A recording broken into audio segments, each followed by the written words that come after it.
Hi friends, मैं प्रवीण खारी। Friends, आज की हमारी गेम दीपांग ज्योति राउत जी की एक वीडियो रिक्वेस्ट है। उन्होंने मुझसे सन 1974 में हुई कार्पोव और अनजिकर की बीच की एक गेम के ऊपर वीडियो बनाने के लिए कहा था। जो गेम खेली गई थी ओलंपियाड फाइनल, जो कि फ्रांस में हुआ था। Squeeze play. वाकई में फ्रेंड्स, किस तरह से दूसरे खिलाड़ी को स्क्वीज किया जाता है, यहाँ इस गेम को देखकर हम इस बात को समझ सकते हैं। तो आइए फ्रेंड्स, सीधे इस गेम पर शुरू करते हैं। यहाँ गेम की शुरुआत किया नतली कार्पोव ने E4 के साथ, तो E5 यहाँ वुल्फगैंग जिक्र ने किया। Then night F3, night C6, bishop B5, रूई Lopez opening, then A6, bishop को हटाना होगा। बिशप के लिए A4 स्क्वायर ऑब्वियस मूव है। Then knight F6, castle by white, then bishop E7, knight A5, then bishop C2 square पर दोबारा bishop, तो बिशप गया B3 स्क्वायर पर, then D6, C3, black castles, then H3, knight A5। अब तक game में सब कुछ सही चल रहा है। बिशप पर अटैक है तो बिशप C2 स्क्वायर पर ही आएगा, देन C5 तो D4। That's interesting. किसी तरह का सेंटर में ब्रेक थ्रू बनाने की कोशिश की यहाँ करपोव ने, तो क्वीन गई C7 स्क्वायर पर। अभी सेंटर में कनेक्शंस नहीं किए। Knight at B goes to D2, then knight C6। वैसे अगर यहाँ मान लो ब्लैक कनेक्शंस करे, सेंटर में कोई ब्रेक थ्रू निकालने की कोशिश करे, तो C takes D4, C takes D4, bishop D7, काफी इंटरेस्टिंग वेरिएशन। D5 जैसा कोई मूव चला जा सकता था, और ये नाइट एक अच्छे स्क्वायर पर आ भी सकता था। खैर फ्रेंड्स, इतना अच्छा स्क्वायर भी नहीं था वो उस नाइट के लिए। यहाँ ब्लैक ने अपने नाइट को C6 स्क्वायर पर प्लेस किया, और अब यहाँ कार्पोव को मौका मिला D5 करने का। यहाँ से वो स्क्वीजिंग शुरू हो चुकी है। अब नाइट के लिए D8 स्क्वायर या B8, नाइट गया था D8 स्क्वायर पर गया था। बहुत पैसिव गेम हो गई है। A4, देन रुक गया B8 स्क्वायर पर, 8x B5, 8x B5, then B4। दोबारा यहाँ बी फाइल में कोई ब्रेक थ्रू बनाने की कोशिश, लेकिन नाइट B7 यहाँ पहले ब्लैक ने किया। Knight F1, then bishop D7, bishop E3, then rook A8 square पर। ऑफरिंग रुक एक्सचेंज शायद कर लेने चाहिए थे, लेकिन कार्पोव ने यहाँ अपनी क्वीन को D8 स्क्वायर पर रखा, और अब ये क्वीन बिशप चेन क्या करेगी पता नहीं है। Rook F goes to C8, then bishop D3 और G6। Okay, then night G3 square पर। लेकिन जब ये G6 हो चुका है, तो नाइट क्या करेगा यहाँ? नाइट के लिए रीशफलिंग पता नहीं।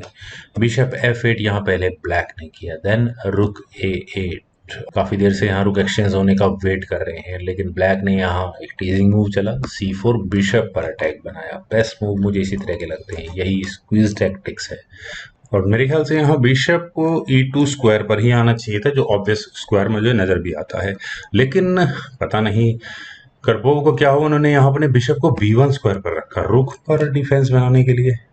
थोड़ा सा अनयूजुअल मूव मुझे यहाँ लगा। क्वीन D8 यहाँ पहले वुल्फगैंग ने किया, देन बिशप A7। और फ्रेंड्स, ये मूव कमाल का है। यहाँ इस बिशप के A7 स्क्वायर पर आने के बाद सबसे पहले आप इस पूरे बोर्ड को ब्लैक के नजरिए से देखिए। ये नाइट कहाँ जा रहा है? इस नाइट के लिए कोई स्क्वायर नहीं बचा है, ये नाइट कहीं भी नहीं जा सकता। और उसके बाद आप इस रुक को देखिए, ये रुक कहाँ जा रहा है?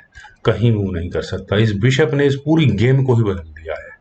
अब आप इस नाइट को देखिए, दूसरे नाइट को, ब्लैक के दूसरे नाइट को, सिर्फ और सिर्फ यहाँ ये E8 स्क्वायर है। अब एक इतने छोटे से एरिया में 8 पीसेस हैं ब्लैक के, और उन सभी 8 पीसेस को किस तरह से वो मैन्यूवर कर सकते हैं, ये बहुत देखने वाली बात है। जहां तक व्हाइट का सवाल है, उसके पास भी बहुत ज्यादा फ्रीडम नहीं है स्पेसिस के, लेकिन फिर भी उसके पास कुछ स्क्वायर हैं अपने नाइट्स बिशप को इधर उधर घुमाने के लिए। खासकर इस डार्क स्क्वायर्ड बिशप को, ये पूरी डायगोनल है इसके पास इधर उधर जाने के लिए। तो ब्लैक ने यहाँ नाइट को E8 स्क्वायर पर लिया, then bishop C2, knight C7, then rook at A goes to E1, और फाइनली यहाँ ये रुक्स की बैटरी तैयार हो गई है। और जो मेरे ख्याल से छोटी सी गलती, पता नहीं, खैर कार्पोव गलती तो नहीं कर सकते, बिशप को B1 स्क्वायर पर ले जाने का जो पैसिव मूव मुझे नजर आया था, वो यहाँ ठीक हो चुका है। क्वीन गई E7 स्क्वायर पर from black, then bishop B1, और ये बिशप को B1 स्क्वायर पर ही लेकर जाना था कार्पोव को। Bishop E8, then knight E2। दोनों पीसेस, दोनों खिलाड़ियों के पीसेस को देखिए, वो अपने अपने एरिया में ही मूव कर रहे हैं। किसी तरह का कोई ब्रेक थ्रू नहीं है किसी के भी पास। पॉन सब जगह इंटरलॉक हो चुके हैं। हाँ, ये बिशप जरूर A7 स्क्वायर तक पहुंच चुका है, जिसकी वजह से यहाँ इस C8 रुक को घूमने के लिए ज्यादा जगह नहीं है। और अगर कोई बेनिफिट, किसी भी तरह का बेनिफिट यहाँ व्हाइट का ये बिशप उठा सकेगा तो आप देख सकते हैं कि ये दो रुक्स डबल रुक अटैक होगा यहाँ इस 8 स्क्वायर पर, लेकिन अभी फिलहाल ये नाइट यहाँ इस 8 स्क्वायर की डिफेंस के लिए होगा। Knight D8 then knight H2, reshuffling of pieces, bishop G7 then F4, और फिर वही बात मैं कहूंगा कि एक और ब्रेक थ्रू बनाने की कोशिश यहाँ करपोव ने की है, F6।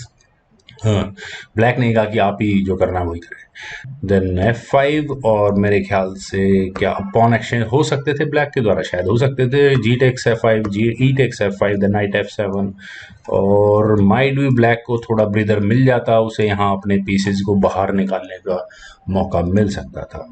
पर जैसे ही यहाँ ब्लैक ने G5 किया और वो सारी पॉसिबिलिटी थोड़े बहुत अपने पीसेस को मूव करने की, वो भी यहाँ खत्म हो चुकी है। Bishop C2 then bishop F7, night G3, तो नाइट B7 पर यहाँ पहले ब्लैक ने ली। Bishop D1 then H6, bishop H5 offering bishop exchange, जिसे यहाँ अनजिकर ने भी एक्सेप्ट ही नहीं किया। उन्होंने अपनी क्वीन को E8 स्क्वायर पर लिया और ब्लैक वाइट को ही कहा कि ठीक है तो बिशप एक्सचेंज करने हैं तो आप ही करें। क्वीन D1, कार्पोव भी कहाँ मानने वाले थे। नाइट D8 इस सिचुएशन को इतना कॉम्प्लिकेटेड कर रखा है, कमाल है यार। रुक A3 then king F8 square पर, rook at A1 goes to A2 then king G8। Black के पास तो बिल्कुल भी मूवमेंट नहीं है, व्हाइट के पास भी नहीं है, लेकिन ब्लैक के पास तो लिमिटेड है, खासकर जैसे नाइट जिस तरह से यहाँ फंसा हुआ है। लेकिन ये नाइट की जरूरत तो है यहाँ इस 8 स्क्वायर पर डिफेंस रखने के लिए। Knight G4 then king F8। लेकिन फ्रेंड्स, क्या यहाँ इस पोजीशन से व्हाइट ने कोई गलती की है अपने इस बिशप पर? मेरे ख्याल से बिल्कुल भी नहीं, क्योंकि बिशप टेक्स H5 होगा तो नाइट टेक्स H5 होने के बाद जब ये क्वीन यहाँ H5 स्क्वायर पर आएगी तो उसके बाद एक चेक आने के साथ साथ यहाँ ब्लैक को अपनी क्वीन गंवानी पड़ जाएगी।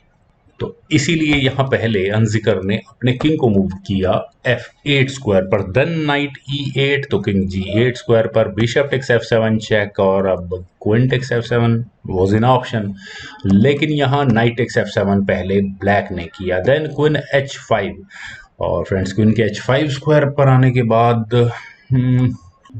मैं अभी तक भी इस गेम को बहुत अच्छे तरीके से नहीं समझ पा रहा हूँ। क्या ब्लैक को क्वीन F8, नहीं, नाइट D8 यहाँ ब्लैक ने किया, क्वीन एक्सचेंज ऑफर है, माइट भी कर लेना चाहिए था शायद, और अगर नहीं भी करना था तो बिशप B6 की ऑप्शन बुरी नहीं थी। आप यहाँ देख सकते हैं कि ये नाइट अनडिफेंडेड होता, rook takes A3 forceful move होता, रुक टेक्स A3, उसके बाद क्वीन चलो बीच में लग भी जाती, तो उसके बाद रुक A7 स्क्वायर पर आने के बाद वाइट बहुत अच्छे पोजिशनल एडवांटेज में होता यहाँ तो। खैर यहाँ कार्पोव ने किया था क्वीन G6, ये इंटरेस्टिंग मूव है। तो ब्लैक कम से कम क्वीन टेक्स G6 कर सकता है या नहीं कर सकता, चलिए एक बार देखते हैं। अगर करता है तो क्या होता है, F टेक्स G6 होगा, और उसके बाद यहाँ वाइट के दोनों नाइट्स कहाँ आ सकते हैं, F5 और H5, और उसके आने के बाद आप देख सकते हैं बिशप पर बहुत अच्छा अटैक बनेगा, यहाँ इस अनडिफेंडेड पॉन पर बहुत अच्छा अटैक बनेगा, और वाइट की पेनिट्रेशन स्ट्रेंथ बहुत अच्छी हो चुकी होगी। तो ब्लैक को यहाँ पहले ही प्लानिंग करनी होगी सभी मूव्स की। तो night B7 was in option, तो नाइट F5 यहाँ पहले वाइट करेगा, देन किंग H8, क्योंकि यहाँ ये नाइट आप देख सकते हैं कि एक बहुत अच्छी फॉग लगाने वाला होता। तो नाइट H5, चलिए बिशप पर भी अटैक अगर यहाँ बन जाता तो ब्लैक को यहाँ करना ही होता नाइट E8, और नाइट E8 होने के बाद वैसे तो फिलहाल मुझे कोई एडवांटेज नज़र नहीं आ रहा था।